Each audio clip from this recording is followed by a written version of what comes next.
Torture has been documented as a weapon of war in Syria, and the UN Human Rights Office, through its voluntary fund for victims of torture, is assisting torture victims to access much-needed rehabilitation services.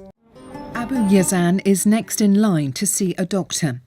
We are at the Restart Centre in northern Lebanon. Abu Yazan has been a patient at the centre for nearly 2 years. Before fleeing Syria in 2012, he was held in detention, accused of being a terrorist. He says he was tortured. أحيانا بشحمة الدم وبحلمة الصدر. يعني بالمناطق الحساسة كثير كانوا يحطون لها الكهرباء، بس أكثريتها كان بالأعضاء التناسلية. وأبشع شيء كان هذا كله بالحمل، إنك تكون غرفة ما بتطلع قد الغرفة هي نكون فيها 60 64 مرة عدنا 64 شاب. Dr. Sana Hamze, a psychotherapist, has been overseeing Abu Yazan's treatment. He came with a lot of precaution and cautiousness. So after built confidentiality with him, he started to have this confidence towards us and also towards himself. He remains bitter, describing the attacks against him as degrading. وأتمنى من الله عز وجل ما يحط إنسان باللي انحطينا فيه، وعفوا يعني أنا انحطيت بهيك شيء في غيري انحط بأسوأ من هيك. The number of Syrians seeking safety in neighbouring countries like Lebanon is growing daily. The UN Refugee Agency has recorded 1 million Syrians in Lebanon alone.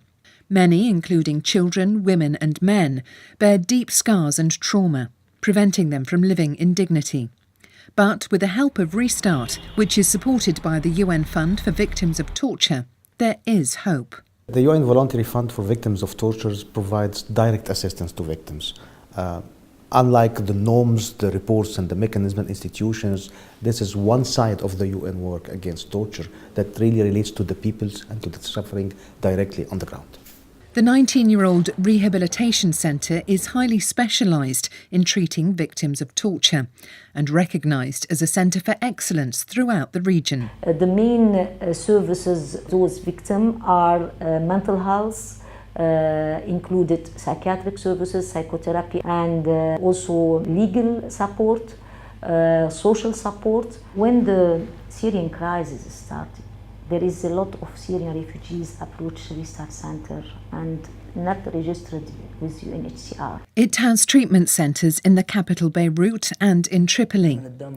In 2013, the UN Fund for Victims of Torture enabled Restart to assist 180 victims, and it hopes to reach at least an additional 150 in 2014. Although the medical services are provided free of charge, many victims are still reluctant to speak up. Yusuf, not his real name, says he heard about the rehabilitation centre from a relative. Like Yusuf, many of the victims find it hard to speak out. When he finally opens up, he says he was held captive and subjected to electric shocks for allegedly taking part in protests. صار ينزل من دموعي يعني إنه ما عاد شفت أحمر عيوني وقعت بالأرض هون إجوا أخذوني.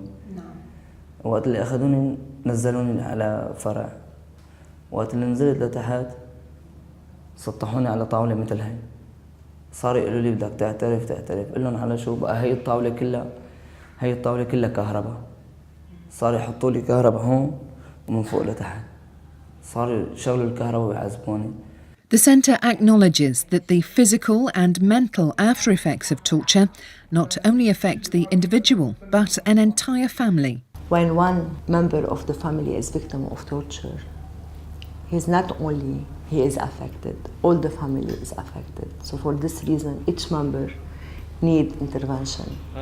Separately, the centre has begun documenting evidence on alleged cases of torture, a process that could be useful for future prosecutions, both at a local and international level.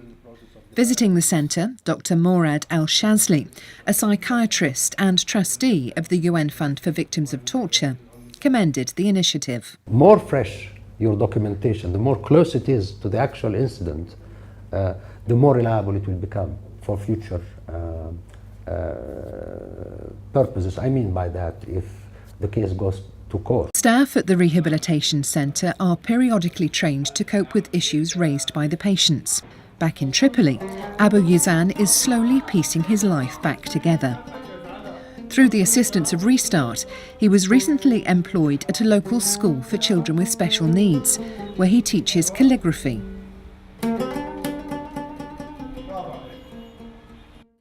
In many countries, projects supported by the fund reinforce available services. In other areas, such as the borders with Syria, they must work alone.